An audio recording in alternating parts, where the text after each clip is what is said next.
Okay, so in this problem, we have a rod of mass m having length L, and there is a uniform positive charge Q moving with initial velocity U enter in a two section region of electric field. Both the section are of equal thickness D and length greater than 2D. मतलब इस पूरे rod का जो length है इन दोनों section के length से बड़ा है. And they have electric field of same magnitude E that points opposite to electric field in first section, opposite to initial velocity in first section and in direction of velocity in second section. मतलब पहले वाले में oppose करेगा और दूसरे वाले में support करेगा. Charge distribution remains unaffected by electric field and ignore electromagnetic induction due to motion of charge rod. What should be the minimum velocity U of the rod so that it will completely pass through both the section? तो velocity निकालने से पहले एक concept समझते हैं कि अगर एक कांस्टेंट इलेक्ट्रिक फील्ड में एक रॉड को एंटर कराएं तो इलेक्ट्रिक फील्ड कितना वर्क करता है. तो मान लेते हैं कि अपना एक रीजन में इलेक्ट्रिक फील्ड एग्जिस्ट कर रहा है सेम डायरेक्शन में ई, इससे ही मिलता जुलता लेते हैं, थिकनेस इसकी भी डी ले लेते हैं. अब अगर मेरे पास एक डी लेंथ का रॉड है, इसकी भी रॉड हम मान लेते हैं डी, और इस पे चार्ज है कुछ क्यू, तो इस रॉड को जब हम बेसिकली एंटर कराएंगे तो हम ऐसा कुछ सिचुएशन में पहुंच जाएंगे. ये रॉड यहाँ कंप्लीटली एंटर कर जाएगा और इसके लिए वर्क कितना होगा. तो हमने ये एक एक्सटेंडेड ऑब्जेक्ट है तो ऐसा समझें कि अगर मैं एक पॉइंट को देखूं जो इलेक्ट्रिक फील्ड शुरू होने से x डिस्टेंस पहले है और मैं एक ऐसा छोटा सा थिकनेस कट कर लूं dx का, तो जब ये रॉड पूरा एंटर कर चुका होगा तो अगेन ये थिकनेस कहीं यहाँ पे पहुँचा होगा और ये इस इलेक्ट्रिक फील्ड में कितना मूव किया होगा, d माइनस एक्स का डिस्टेंस मूव किया होगा. हमारे एलिमेंट पे जो चार्ज dq है उसको हम लिख सकते हैं q by total length into dx. अब इस dq चार्ज पे एक्चुअली में इलेक्ट्रिक फील्ड ने कितना वर्क किया, तो इस पे जो फोर्स लगा छोटा सा df, मैं उसको लिख सकता हूँ dq into E, that is Q E by D into D x. अब ये इलेक्ट्रिक फील्ड भी कांस्टेंट है तो फोर्स कांस्टेंट होगा और इसका जो वर्क हो जाएगा D W, that is force into displacement, that is D F into displacement हुआ है इसका इलेक्ट्रिक फील्ड के अंदर डी माइनस एक्स का. इसको अगर हम लिखें तो ये बन जाएगा Q E by D D minus x into D x. ये छोटा सा वर्क डन हुआ इस छोटे से ब्लू वाले सेक्शन को इलेक्ट्रिक फील्ड में यहाँ तक एंटर कराने में. अब अगर मैं पूरे रॉड पे कितना वर्क हुआ तो इसको इंटीग्रेट करूँ, कहाँ से कहाँ तक ये सेक्शन फैला हुआ है, तो जीरो से लेकर के डी तक का सेक्शन फैला हुआ है और इस डी लेंथ के रॉड को इस कांस्टेंट इलेक्ट्रिक फील्ड में पूरा एंटर कराने में जो वर्क करना पड़ रहा है that is Q E by D. ये इंटीग्रेशन हो जाएगा D x minus x square by two. Limits हम रख देंगे जीरो से लेकर डी तक. अब अगर हम लिमिट को रखें तो ये हो जाएगा क्यू ई बाई डी, यहाँ बनेगा D square minus D square by two and zero रखने पे दोनों में जीरो. फाइनली आ गया ये Q E by D into D square by two, that is Q E D by two. हमें D length के रॉड को सेम डायरेक्शन में अगर इलेक्ट्रिक फील्ड है तो एंटर कराया तो इस पे इलेक्ट्रिक फील्ड का जो वर्क डन है वो हुआ Q E D by two. अब इस चीज़ को हम ऐसे समझ सकते हैं कि ये जो रॉड था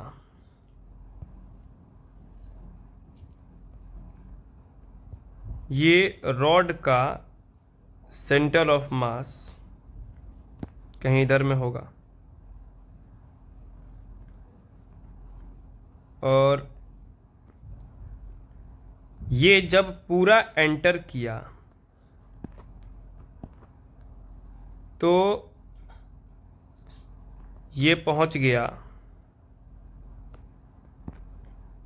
कहीं यहाँ पे,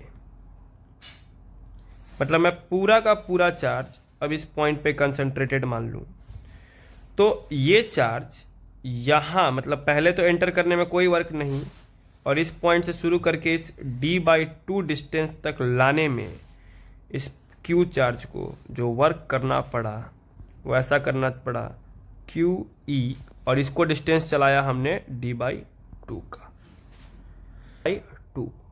वापस से अगर अपने क्वेश्चन पे आए तो हमको कितना मिनिमम वेलोसिटी देना है कि ये रॉड इस पूरे सेक्शन को पार कर जाए। तो पहले इस रॉड को कहाँ तक ले जाना होगा ये समझते हैं। जब ये रॉड एंटर करना शुरू करेगा, जैसे कुछ ये सिचुएशन जब रही होगी, तो इलेक्ट्रिक फोर्स इस पे अपोजिट डायरेक्शन में लग रहा होगा और वेलोसिटी अपनी अभी भी क्या हो रही होगी, घट रही होगी। जब ये रॉड कुछ यहाँ तक पहुँचेगा तब तक अभी भी फोर्स पीछे की ओर ही है, नेट फोर्स, तो इलेक्ट्रिक फोर्स अभी भी वेलोसिटी को घटा रहा होगा। तो यहाँ तक तो हमको वेलोसिटी चाहिए। अब अगर इससे आगे लेके चले गए थोड़ा, तो ये जो इतने दूर का सेक्शन है, इस सेक्शन पे इलेक्ट्रिक फोर्स पीछे लगेगा, और ये जो थोड़ा सा सेक्शन अभी एंटर किया है उसमें फील्ड के डायरेक्शन में फिर फोर्स लगेगा, आगे लगेगा। लेकिन F1 और F2 में से अभी भी F1 ज़्यादा बड़ा होगा, तो ओवरऑल फोर्स पीछे की ओर ही है, तो ये फोर्स अभी भी वेलोसिटी को घटा रहा होगा, मतलब यहाँ तक लाने से काम नहीं चलेगा। इन द एंड हमको रॉड को यहाँ तक एंटर कराना पड़ेगा। अब हम देखेंगे तो जितना फोर्स आगे की तरफ है उतना ही फोर्स पीछे की ओर है, तो नेट फोर्स 0 हो जाएगा। और अगर रॉड यहाँ तक एंटर कर गया है और यहाँ आके अब इसकी फाइनल वेलोसिटी 0 हो भी जाती है, तो रॉड खुद ब खुद बाहर निकल जाएगा।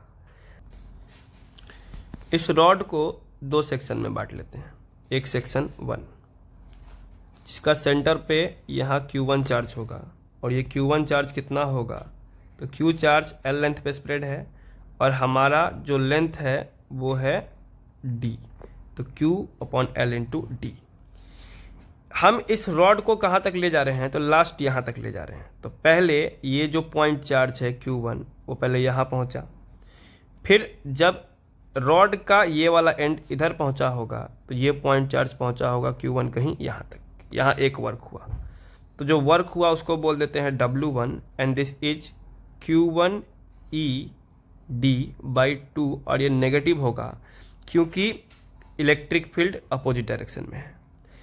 फिर जब मैं इसको ब्लू कलर से दिखाता हूँ, जब ये वाला एंड कहीं इधर पहुंचा होगा तो अभी भी इस Q1 पे फोर्स पीछे की ओर ही है, तो यहाँ वर्क निगेटिव हो रहा होगा, और ये जो Q1 चार्ज है वो कहीं यहाँ पहुंचा होगा, तो एक और वर्क हुआ होगा। पहला वर्क हुआ यहाँ से यहाँ लाने में, दैट इज W1। ये दूसरा वर्क होगा यहाँ से यहाँ लाने में, दैट इज W2। ये W2 भी जो है वो होगा -Q1ED/2 के बराबर। अभी हमारा जो एंड है वो यहाँ पहुँच चुका है, लेकिन हमें फाइनली अपना एंड यहाँ लाना है। जब हम ये एंड यहाँ लाएंगे तो अपना जो Q1 वाला चार्ज है कुछ यहाँ पहुँचेगा, और एक और वर्क करना पड़ेगा जिसको नाम दे देते हैं W3। अब यहाँ पे इलेक्ट्रिक फील्ड आगे फोर्स लगाएगी, तो ये जो W3 वाला वर्क होगा वो पॉजिटिव होगा, और ये होगा Q1ED/2। इसके साथ ही जो इसके एक जस्ट पीछे सेक्शन रहा होगा, जो एक और D का सेक्शन रहा होगा, ये भी एंटर करने वाला है। तो इसका पॉइंट मैं यहाँ मान लेता हूँ, और इस पे भी चार्ज मैं मान लेता हूँ Q2। तो अब ये जो Q2 है, तो लेंथ तो बराबर ले रहे हैं, तो Q2 भी अपना Q/L × D के बराबर होगा। और वो कहाँ से कहाँ एंटर करेगा इस पूरे प्रोसेस में, तो जब ये यहाँ होगा और जब ब्लू वाला एंड इस जगह पहुँचेगा, तो ये ब्लैक वाला जो Q2 चार्ज है वो कहीं यहाँ तक पहुँचा होगा। और इसके लिए हम एक वर्क करेंगे यहाँ से यहाँ तक लाने के लिए, जिसको नाम दे देते हैं हम W4। ये जो W4 होगा अपना, वो भी इलेक्ट्रिक फील्ड के अपोजिट डायरेक्शन में, तो -Q2ED/2। तो कुछ टोटल इतने वर्क हमें करने पड़ेंगे। Q1 चार्ज को पहला D/2 चलाने में, फिर दूसरा D/2 चलाने में और तीसरा D/2 चलाने में, W1, W2 एंड W3। और इस Q2 वाले चार्ज को जो सेकंड वाले सेक्शन पे है, क्योंकि हमारा रॉड फाइनली कुछ ऐसा दिख रहा होगा,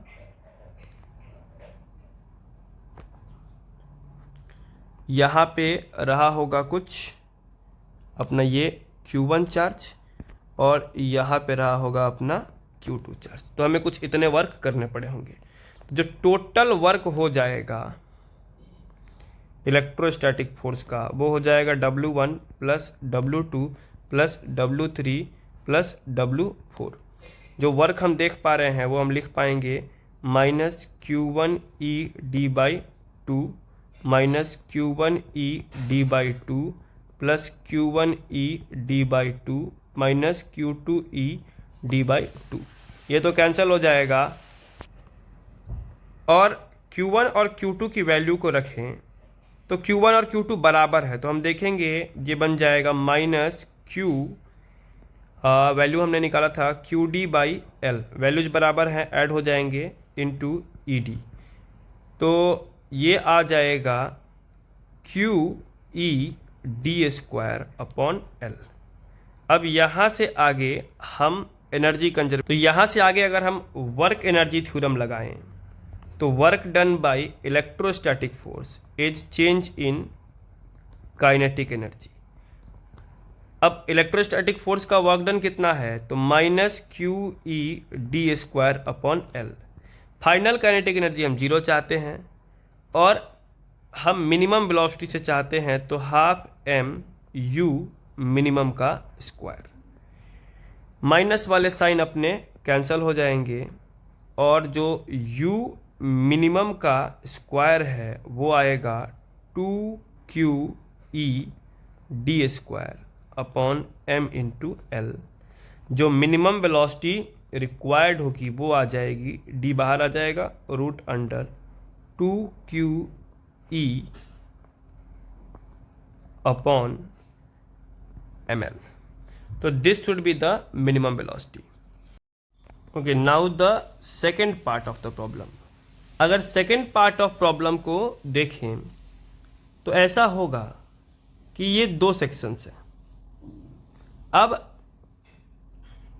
टोटल वर्क कितना हो रहा है एक D को पार करने में, तो पहले एक Q1 चार्ज वाले से ही समझ लेते। Q1 वाला यहाँ था, जब इसने यहाँ गया तो इसने माइनस W का वर्क परफॉर्म किया, क्योंकि नेगेटिव है। अब मुझे समझ में आ रहा है हमें कि ये हर बार वर्क W ही रहेगा।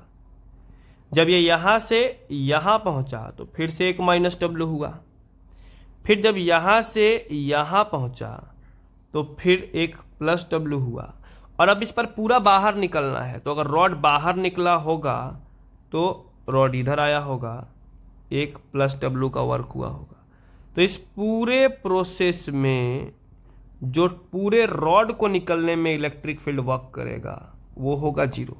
क्योंकि ऐसे भी सिंपली समझ सकते हैं कि जितना फोर्स या जितना वर्क ये बैकवर्ड डायरेक्शन में करेगा उतना ही वर्क ये फॉरवर्ड डायरेक्शन में करेगा, क्योंकि फील्ड कांस्टेंट है। तो जो वर्क एनर्जी थ्योरम इस बार लगेगा उसमें work done by electrostatic force equals to change in kinetic energy KE final minus KE initial. और इस बार KE final will be equals to KE initial.